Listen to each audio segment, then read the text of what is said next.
Ayo berinvestasi akhirat, bangun rumahmu di surganya. Sempurnakanlah ibadah Anda dengan beramal jariah yang pahalanya tidak terputus hingga akhir kiamat.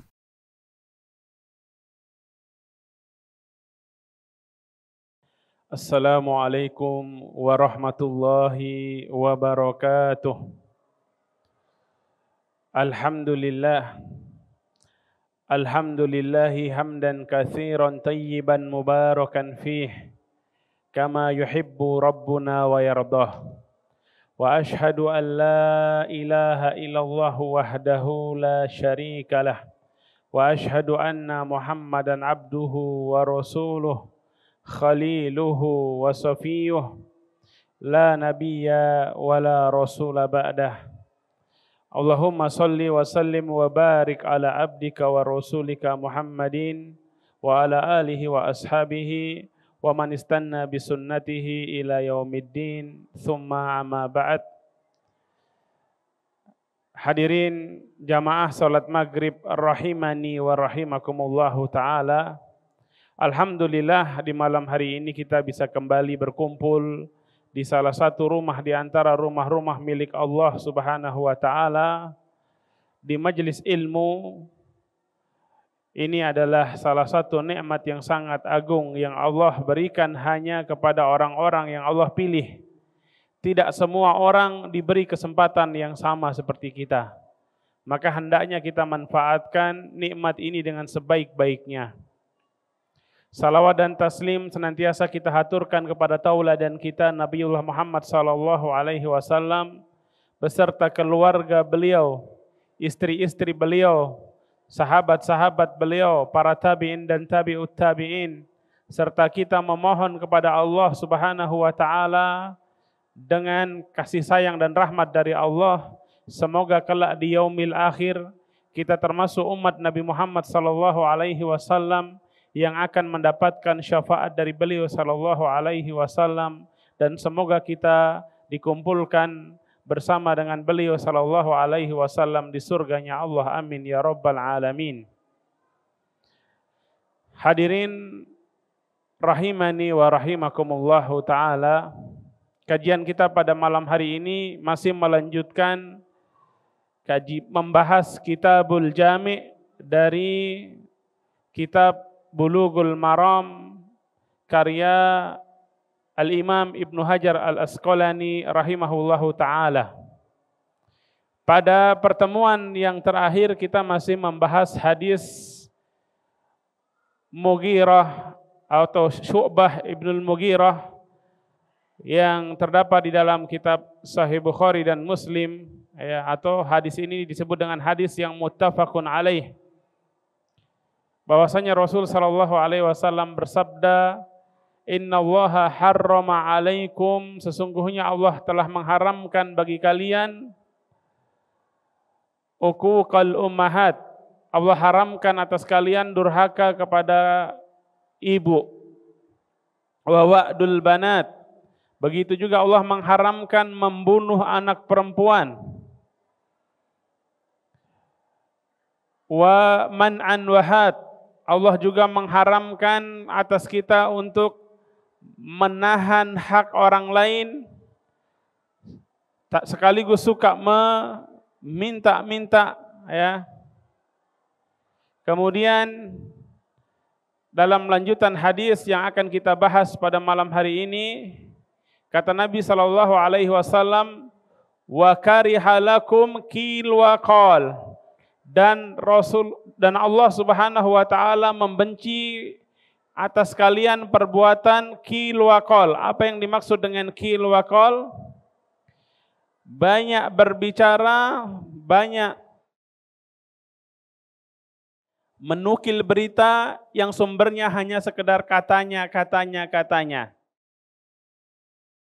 Qil wa qal ini bisa dimaknai dengan banyak bicara. Orang bilang bicara ngalor ngidul nggak jelas.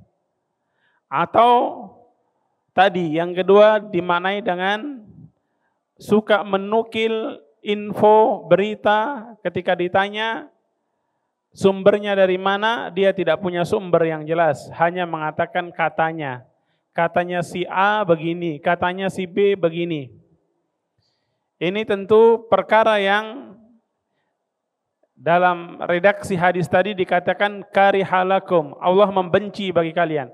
Kata kariha ini sebagian ulama mengatakan kariha di sini maknanya sama dengan harrama alaikum. Karena diksi yang digunakan oleh nas-nas syar'i menggunakan kata kariha pada zaman Nabi SAW dipahami dan dimaknai dengan kata perkara yang haram. Bukan kariha berarti makruh seperti yang kita pahami saat ini. Seperti yang dijelaskan oleh para ulama usul. Kalau kita belajar usul, kariha atau makruh itu disebut apa? Makruh biasa diartikan apa? Perkara yang makruh. Secara definisi apa maksudnya makruh?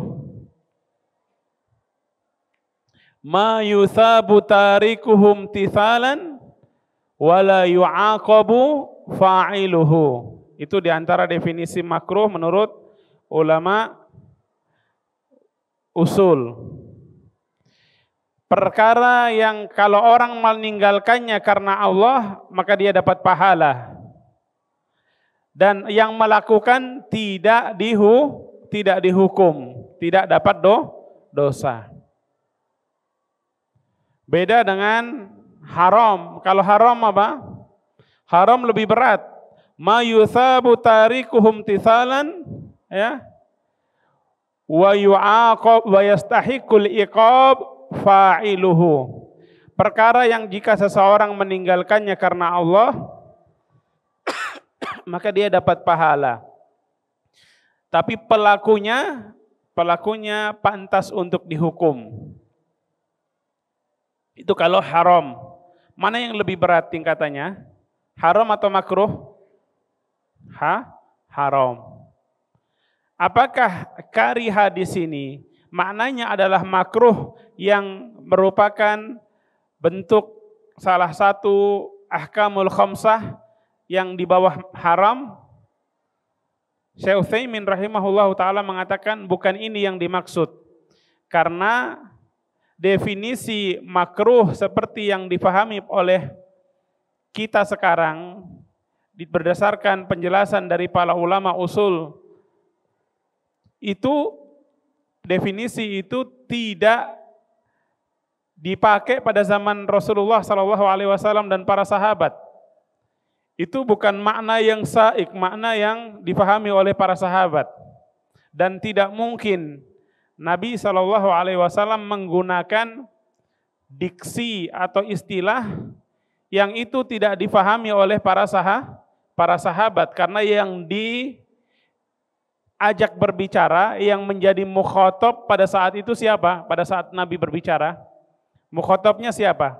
Mukhatab itu orang kedua yang diajak bicara, audiensnya. Ana berbicara, mukhatabnya antum. Pada saat Rasul SAW menyampaikan hadis tadi, siapa audiensnya? Para sahabat. Dan kata Syekh Utsaimin, para sahabat tidak mengenal definisi makruh seperti yang kita kenal sekarang. Maka mungkinkah yang dimaksud oleh Rasulullah adalah makruh seperti yang kita pahami sekarang? Maka beliau mengatakan tidak mungkin. Kalau tidak, maka kembali ke makna asalnya. Kariha, makruh pada zaman Nabi SAW itu dikenal yang dimaksud adalah perkara yang haram. Karena perkara yang haramlah yang dibenci pada saat itu. Jadi bukan makruh yang di bawah haram, tetapi makruh di sini maksudnya ya haram. Ini pendapat sebagian ulama.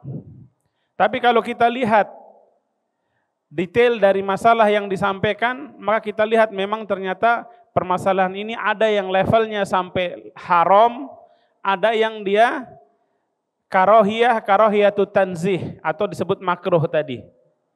Maka tergantung yang mana yang dimaksudkan. Maka kedua-duanya tercakup di sini, ada yang haram, ada yang makruh. Wallahu taala a'lam bissawab. Kita lanjutkan apa saja yang dibenci oleh Allah Subhanahu wa taala sebagaimana dijelaskan oleh Nabi sallallahu alaihi wasallam. Yang pertama, karihalakum qil wa qal. Allah membenci kalian terlalu qil wa qal. Qil wal qal tadi makna pertama apa? Banyak berbicara yang tidak ada manfaatnya, yang enggak jelas. Makna yang kedua, berbicara menyampaikan suatu berita tanpa ada sumber yang jelas, hanya berdasarkan katanya. Qil wa qal itu ya katanya. Katanya siapa? Ada yang bilang siapa? Enggak tahu. Ya.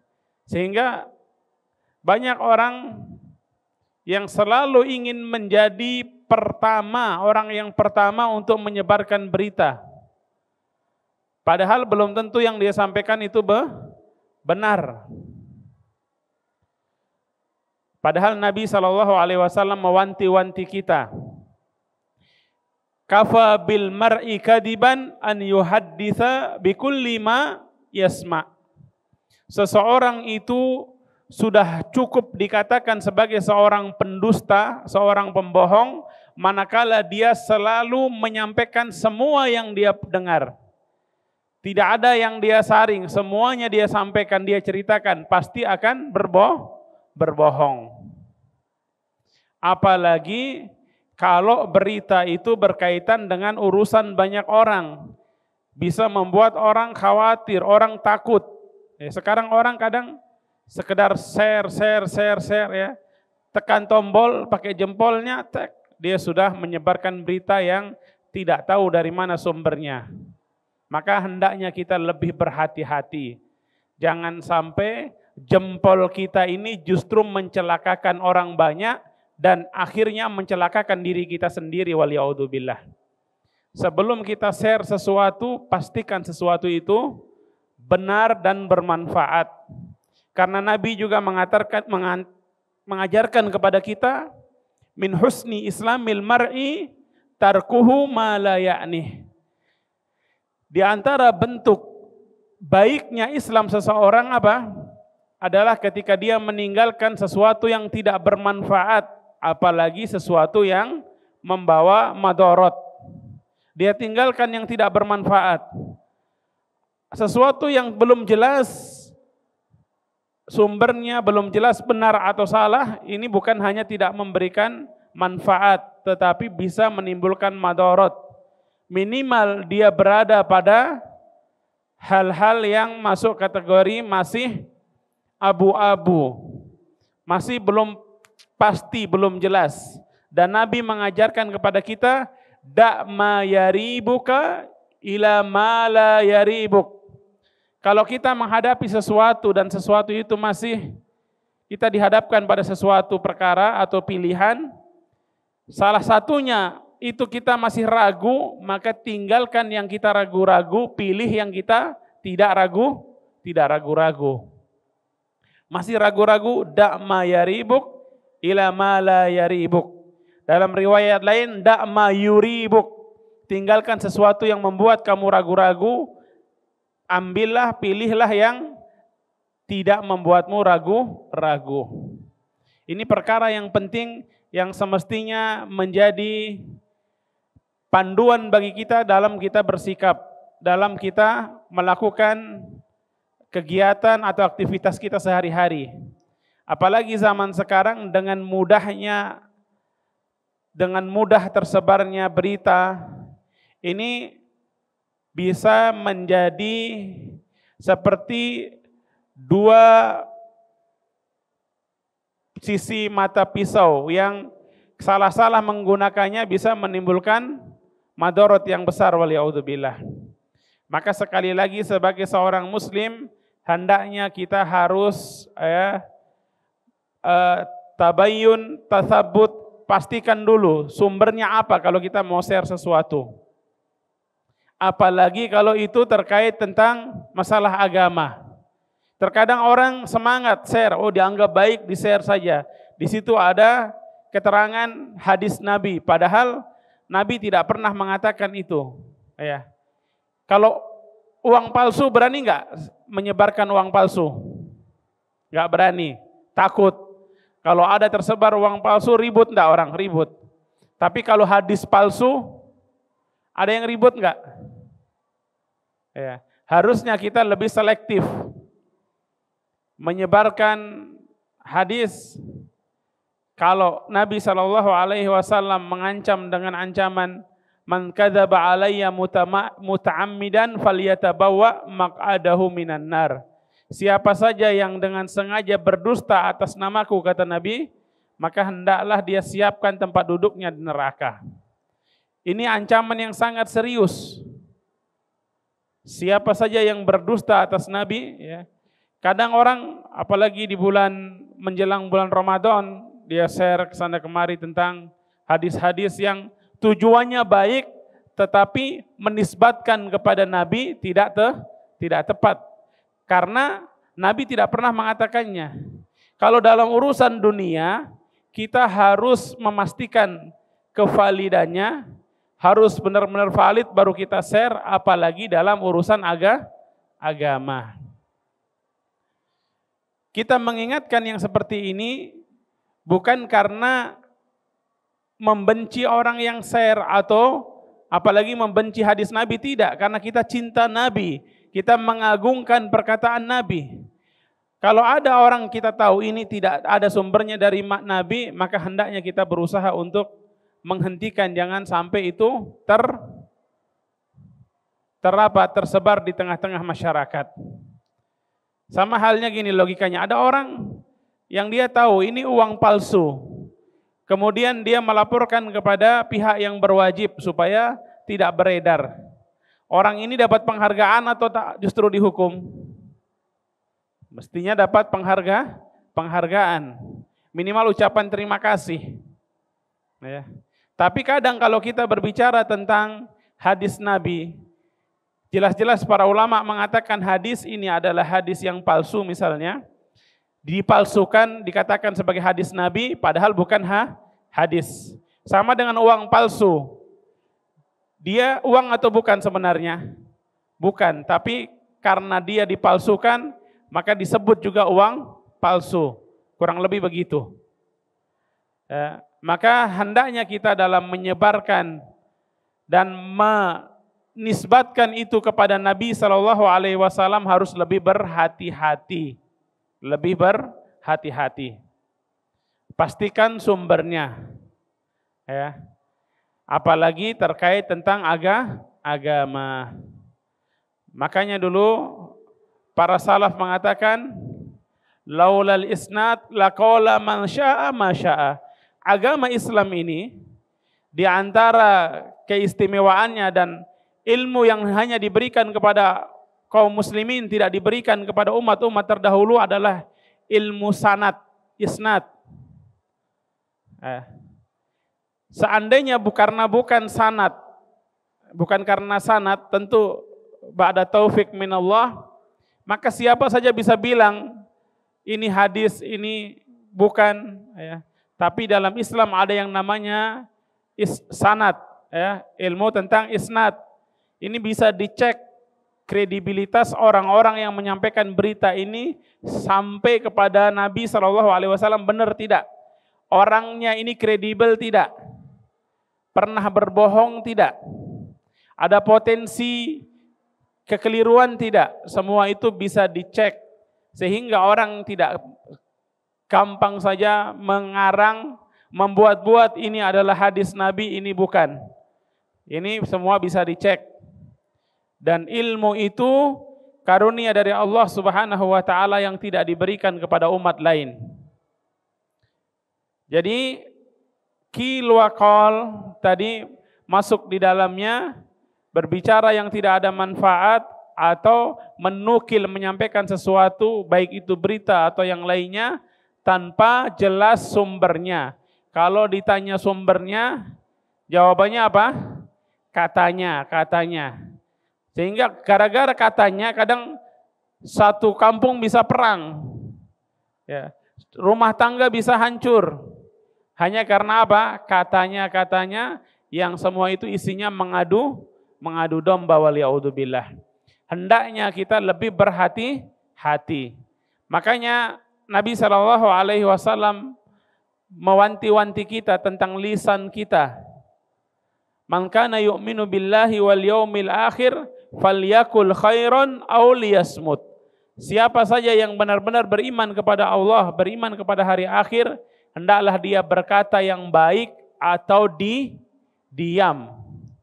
As-samat itu bukan hanya diam tanpa sebab, tapi dia jelas-jelas memilih diam karena kalau berbicara manfaatnya tidak ada. Diamnya karena memilih. Dia tahu diamnya ini bermakna. Falyakul khairan aw liyasmut. Berkata yang terbaik. Wa kulli ibadi yaqulul ladzi hiya ahsan. Dan perintahkanlah kepada hamba-hambaku agar mereka mengucapkan, berkata yang terbaik. Itu perintah Allah Subhanahu wa ta'ala.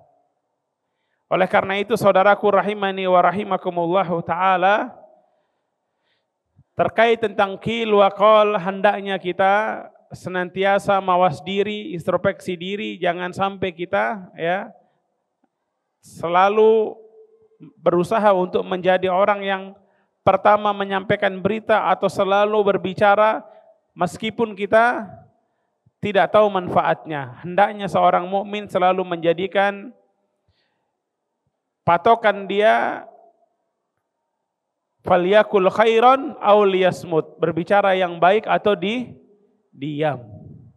Yang baik di sini kata Syekh kami, Syekh Saleh As-Sindi hafidhahullah taala, salah seorang guru besar di Universitas Islam Madinah, beliau mengatakan an yakuna kalamuka khair fi dzatih, dia baik, substansinya baik.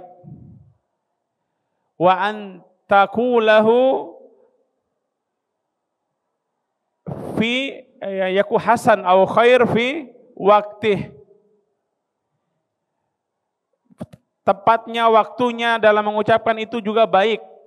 Wa an yakuna wa an takuna niyatuka khair au hasanah, niatnya juga baik. Karena bisa jadi sesuatu yang baik, yang benar, ketika disampaikan dengan niat yang salah bisa menimbulkan madorot. Sesuatu yang baik dan yang benar, bahkan niat menyampaikannya juga benar, tetapi ketika disampaikan di waktu atau tempat yang salah, bisa juga menjadi masalah. Kembali ke hadis Syu'bah Ibnul Mughirah radhiyallahu ta'ala anhu, perkara yang berikutnya wa idha'atal mal, perkara yang dibenci selanjutnya adalah menyia-nyiakan harta atau menghabiskan harta untuk hal-hal yang tidak ada manfaatnya atau hal yang sia-sia, apalagi kalau hal tersebut adalah hal-hal yang haram. Karena Nabi SAW mengingatkan nanti kita semua di hari kiamat, di padang mahsyar, kita semua masing-masing dari kita tidak ada yang mewakili. Akan berada di padang mahsyar, tidak bisa melangkahkan kaki sampai kita ditanya tentang 4 perkara. Kata Nabi SAW, la tazulu qadama 'abdin yaumal qiyamah hatta yus'ala an arba. Setiap hamba nanti tidak akan bisa melangkahkan kakinya sampai dia ditanya tentang 4 perkara. An syababihi fi ma'afnah, an syababihi fi ma'abla wa an umrihi fi ma'afnah. Ditanya tentang usia mudanya, untuk apa dia habiskan. Tentang umurnya secara keseluruhan, untuk apa dia habiskan usianya. Wa an malihi, dan tentang hartanya. Harta ini ditanyakan dari 2 sisi. Min ainak tasabahu wa fima anfaqahu, dari mana dia peroleh harta tersebut, innya dari mana, ya. Terus untuk apa dia keluarkan, fima anfaqah, outnya kemana. Jadi kalau umur tadi habisnya kemana, untuk apa. Tapi kalau harta, dari mana sumbernya, habisnya untuk apa. hendaknya kita mawas diri terkait harta. Dan kita tahu bersama yang namanya harta ini bisa jadi dihabiskan untuk hal-hal yang haram. Seperti apa? Untuk berfoya-foya, untuk perkara-perkara yang haram, dibelanjakan untuk perkara yang haram, ya, berjudi, untuk hal-hal yang mungkar yang lainnya, dia buat hal-hal yang na'udzubillah yang diharamkan oleh Allah, ya. Atau hal-hal yang mubah. Kalau mubah berarti hukumnya mubah. Tapi kalau hal mubah membuat dia lalai dari yang wajib, maka bisa jadi haram. Ya. Mubah memalingkan dia dari perkara-perkara yang sunnah, ya, maka minimal bisa jadi makruh. Ya. Maka seorang muslim hendaknya senantiasa mengaudit dirinya. Hasibu anfusakum qabla an tuhasabu. Hisablah diri kalian, auditlah diri kalian sebelum nanti kalian dihisab di hari kiamat. Harta kita ini masuknya dari mana sumbernya? Apakah dari yang haram atau yang halal? Kalau yang halal, alhamdulillah, digunakannya untuk apa? Apakah untuk perkara yang halal yang dibolehkan atau diperintahkan oleh Allah, atau justru untuk hal-hal yang dimurkai oleh Allah Subhanahu wa taala? Ada orang yang idha'atul mal, dia menghabiskan hartanya untuk perkara yang sia-sia atau tidak bermanfaat. Orang hobinya mengumpulkan harta, nimbun-nimbun harta, ada yang nimbun makanan, nimbun ini segala macam, akhirnya rusak. Ini juga bisa jadi masalah. Ya. Atau orang membuang-buang makanan, membuang-buang harta yang sebenarnya bisa dimanfaatkan oleh orang lain. Karena dia nggak mau, dia buang. Ini juga termasuk idha'atul mal yang haram. Menghabiskan uang untuk perkara yang terlarang. Apalagi kalau jelas-jelas itu adalah perkara yang maksiat, naudzubillah. Maka hendaknya kita sebagai seorang muslim, umat Nabi Muhammad SAW yang kelak mengharapkan syafaat dari beliau SAW, kita senantiasa mengingat dan memperhatikan petuah atau nasihat Nabi ini, agar jangan sampai kita termasuk orang yang menyia-nyiakan harta dalam perkara yang tidak bermanfaat, ya. Semoga Allah Subhanahu wa taala menjaga kita, melindungi kita dari perkara-perkara yang haram dan menjauhkan kita dari perkara-perkara yang dibenci oleh Allah Subhanahu wa taala, memberikan kita keistiqomahan di dalam ketaatan sampai akhir hayat kita. Semoga kelak kita mendapatkan husnul khatimah, amin ya rabbal alamin. Dan semoga kelak Allah kumpulkan kita di surganya, amin ya rabbal alamin. Wallahu ta'ala a'lam bisawab. Subhanakallahumma bihamdik, asyhadu an la ilaha illa anta, astaghfiruka wa atubu ilaik. Assalamualaikum warahmatullahi wabarakatuh. Ayo dukung media dakwah Masjid Agung Al-Akbar dengan ikut berdonasi pengadaan alat multimedia dan operasional dakwah. Usia boleh terputus, pahala jariah mengalir terus.